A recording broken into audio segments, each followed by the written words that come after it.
Hello, good morning, and welcome to another exciting moment where we talk about business. It is Business 360, and my name is Blyden Ukem. In Business 360 today, we'll look at some of the key features in the world of business, and we'll look at the stock market, the commodity markets, and the directions of the different markets this morning. Also looking at global economy with African perspective. But we'll begin with an event that started yesterday, the Rosalind Carter. Rosalind Carter was memorialized on Tuesday as a matriarch who felt most comfortable among the impoverished and vulnerable as she was mourned by a rare gathering of all living U.S. First Ladies and multiple presidents, including a 99-year-old husband, Jimmy Carter. The tribute service marked the second day of the 3-day schedule of public events celebrating the former First Lady and global humanitarian who died November 19th at home in Plains, Georgia, at the age of 96. Tributes began on Monday in the Carter native Sumter County and continued at Glen Memorial Church in Atlanta, and her funeral on Wednesday in the same small Georgia town where she and Jimmy Carter were born. Let's find out details regarding this.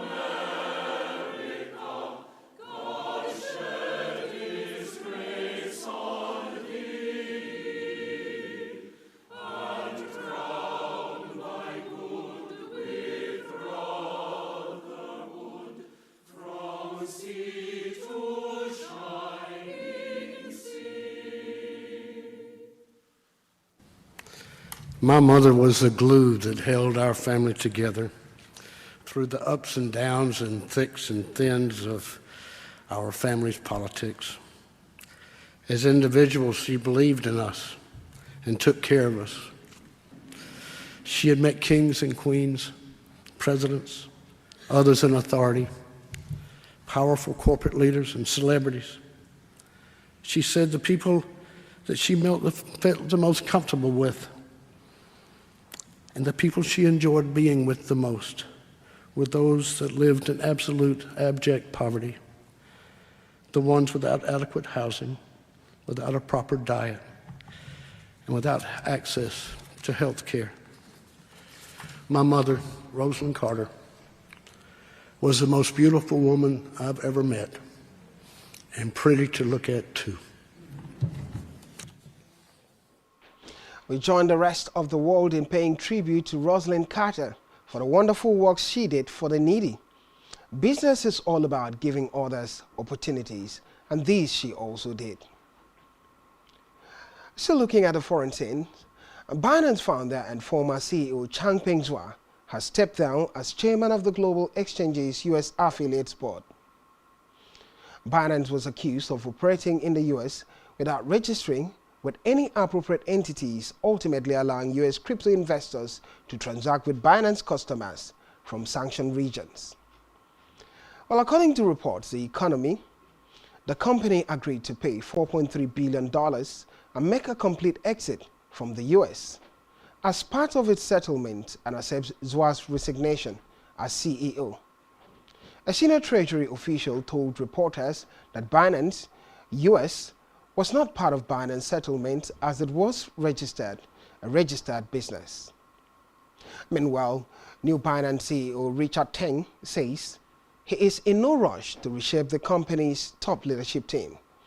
Teng took over the world's largest crypto exchange from high-profile founder Changpeng Zhou after a settlement with the U.S. Department of Justice in which Binance and Zhou admitted to anti-money laundering and sanctions violation.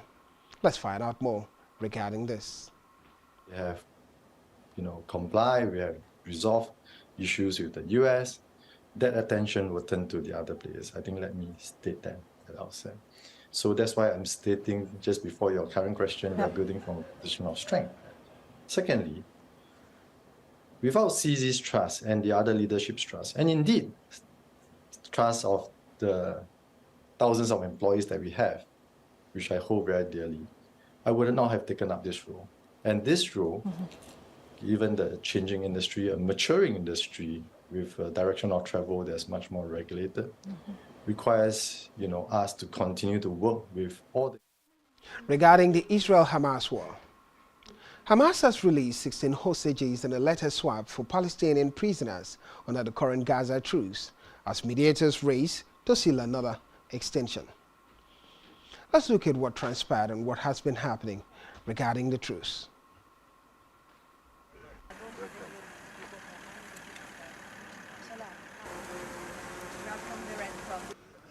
Itai, go happy?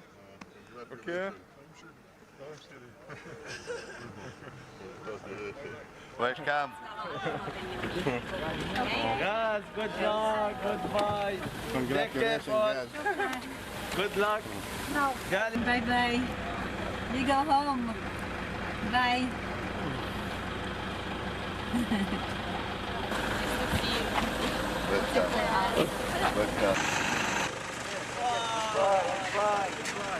Bye.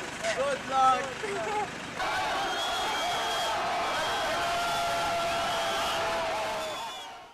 In Africa, a Kenyan court ruled on Tuesday that a salary levy introduced by President William Ruto in June was illegal, dealing a major blow to the government's aim of bolstering the state coffers.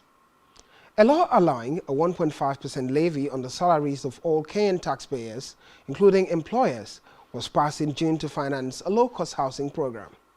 3 judges of the Nairobi High Court ruled that the measure was not part of a complete legal framework and that the exclusion of informal workers was discriminatory and irrational. An order has been made prohibiting the collection of the fees known as the Affordable House Act, according to the Justice David Majanya. Now to Angola. Angolan billionaire Isabel dos Santos is fighting an application to freeze around £580 million of her assets. During a hearing at London's High Court on Wednesday, she stated that she's a target. And looking at the narrative that comes with this one, she said she's a target of Angola's campaign of operation. Dos Santos, Africa's first female billionaire, whose father, Jose Eduardo dos Santos, governed Angola for 38 years until 2017, has been under scrutiny for corruption allegations in Angola for an extended period. This corruption scandal dates back years, with accusation of steering public funds towards her personal business interests. She has been accused alongside her husband of using $1 billion in state funds to finance companies in which they held stakes during her father's presidency, including from oil giant Senegal. Unitel filed a lawsuit against Dos Santos the Dutch firm Unitel International Holdings UIH, for loans given in 2012 and 2013 to support UIH's purchase of telecom company shares. Unitel is pursuing a global freezing order to prevent Isabel dos Santos from placing her assets beyond the company's reach. Still in Africa, members of Kenya's parliament has prohibited showing up to government offices in one of Eastern Africa's most recognized attires, the Kaunda suit. Kenyan parliament outlaws iconic Kaunda suits, citing a threat to the established dress code. Moses Wetangula, Speaker of the Parliament, defined a new dress standard, noting that the suit was no longer welcome alongside other traditional attire. The suit was popularized by the late Zambian President Kenneth Kaunda. The Speaker also noted that the suit was banned because of emergence of fashion trends that pose a threat to the parliamentary standard of dressing. Meanwhile, the Kenyan President has become synonymous with their attire, as he often can be sported in different designs of the said suits. And it could also cause attraction and traction in the market amid this ban. In Nigeria, the Kwara State government has announced the signing of the Memorandum of Understanding MOU with IHS Nigeria for the development of a technology innovation facility in Kwara State. The project tagged Ilorin Innovation Hub is part of the Kwara State government's efforts to stimulate and deepen the alignment of technology innovation entrepreneurship, investment and job creation for young people aged 18 to 35 years old. Under the Laureate Innovation Hub project, IHS Nigeria will provide financial and technical support to complete the building of a Laureate Innovation Hub, in addition to operating and managing it for the Kwara State Government. IHS Nigeria will also deliver various training programs including digital skills enhancement and accelerator programs for startups at the hub. Meanwhile, Nigeria's cabinet has approved a $1 billion concessionary loan from the African Development Bank to bolster budget financing in the country. The African Development Bank loan will fetch an interest of 4.2% for 25 years with an 8-year moratorium. Nigeria's cabinet also approved a cap of 2 trillion naira for refinancing expensive government debt, aiming to reduce debt servicing costs. Nigeria's debt service to revenue ratio in 2023 stands at 73.5%. Also, FCMB Group PLC announced a 108% year-on-year growth in profit before tax to 55.1 billion naira for the 9 months ended September 30th, 2023, compared to 26.5 billion naira in the corresponding period of 2022. The group's strong financial performance can be attributed to the collective strength of its diverse business segments. The banking group recorded a growth in earnings of 130.1%, while consumer finance saw a growth of 32.6%.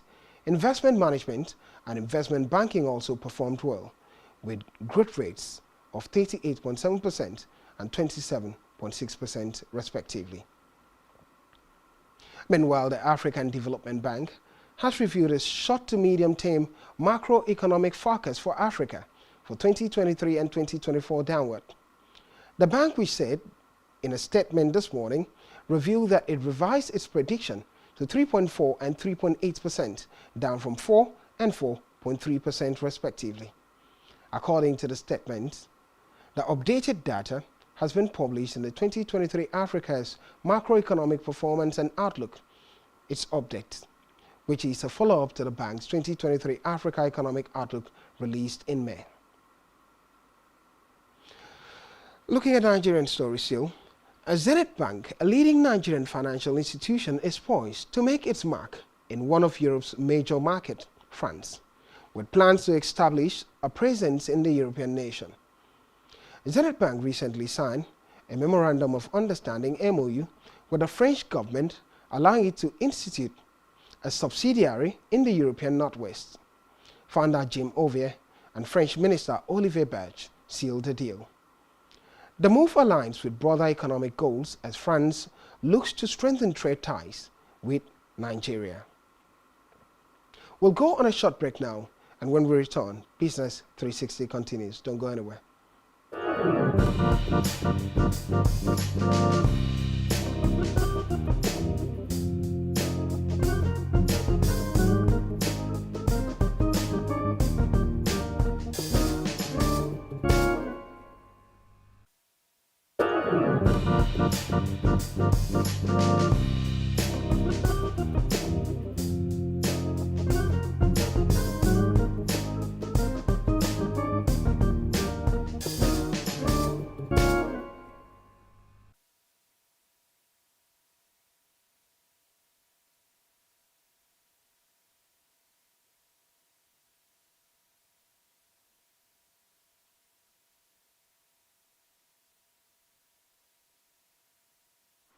Welcome back. It is Business 360 and my name is Blyden Ukem.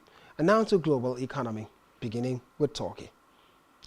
The Turkish economy expanded 5.9% year-on-year in the third quarter of 2023 after an upwardly revised 3.9% gain in the second quarter and compared to market forecast of 5.6%.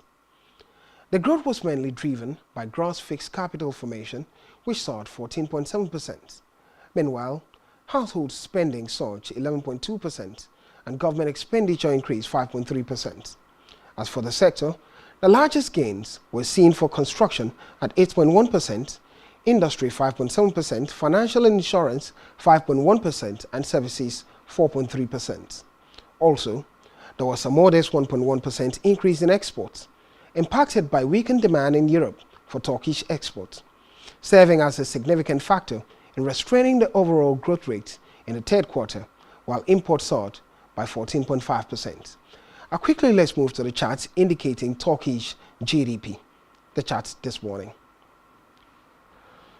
According to reports from INSEE France, by January 2023, GDP in Turkey stood at 6% amid high inflation in the country.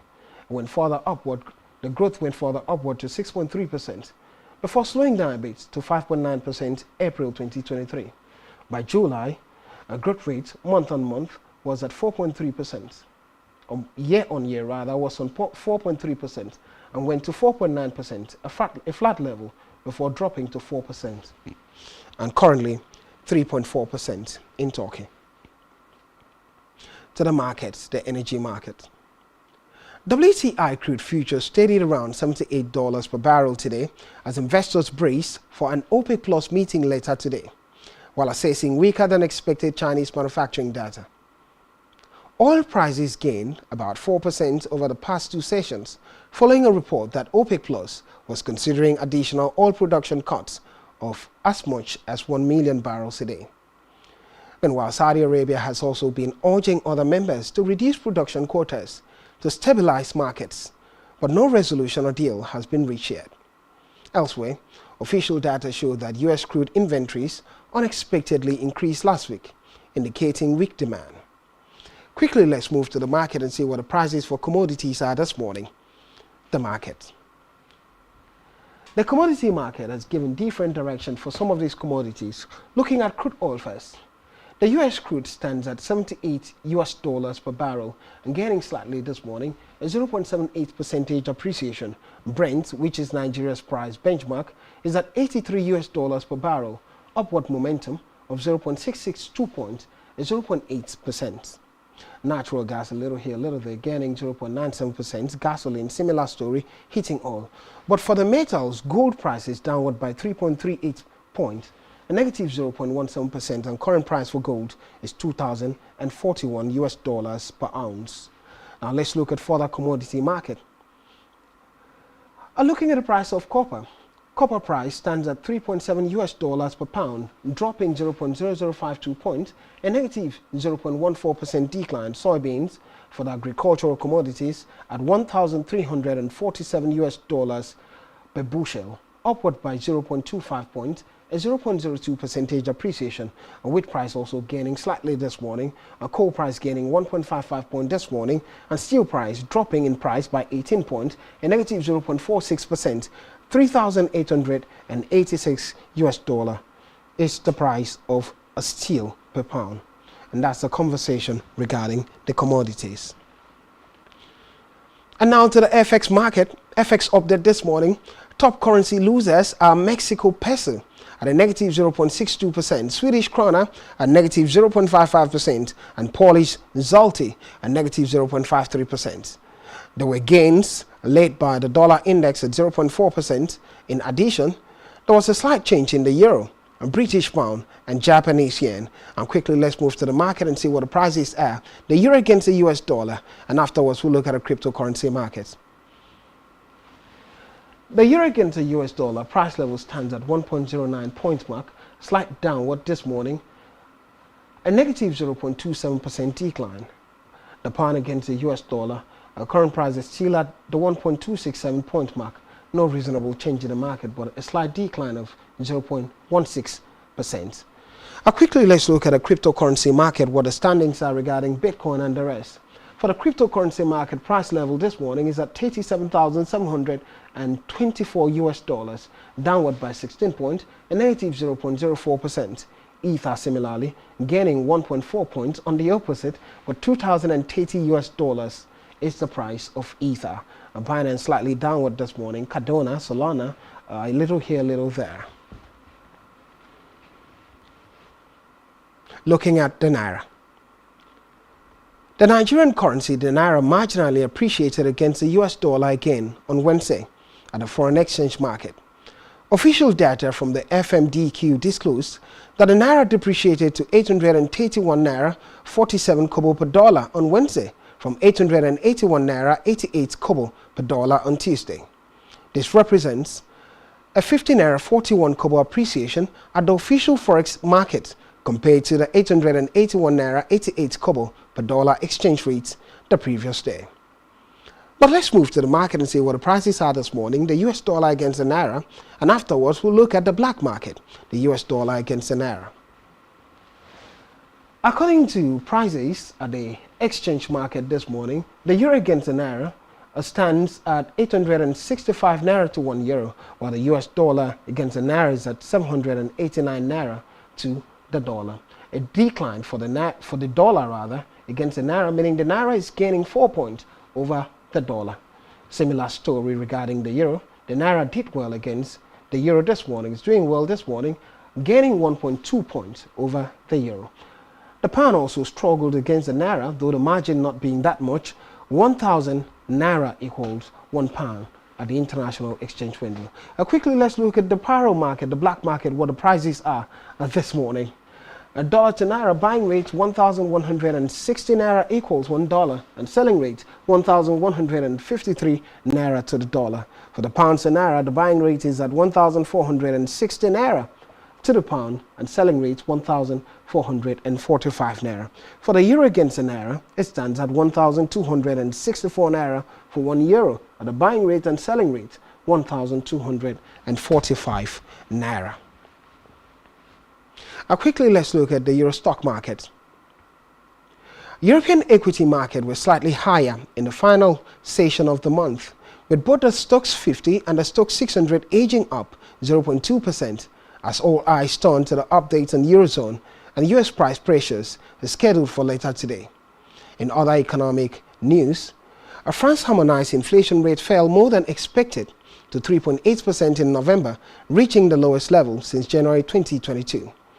German retail sales rebounded by 1.1% in October, surpassing the market consensus of a 0.4% advance. On the corporate front, Dr. Mertens predicted a decline in its annual revenue, while Metro Bank revealed plans to reduce its workforce by 20%. Swiss engineering company ABB has set higher sales and profitability targets, whereas Scandinavian airline SAS experienced an increase per tax loss of the fourth quarter. As we said to draw the curtain on today's business, let's look at the company stocks, what they are this morning. What the value of stock market in the companies are. Tesla this morning on the negative, Microsoft on the negative, Amazon on the negative, Meta on the negative, Nvidia on the negative. Quite concerning regarding global companies this morning. And here we draw the curtain on today's edition of Business 360. Thank you for being a part of it. My name is Blyden Kim, and thank you for watching.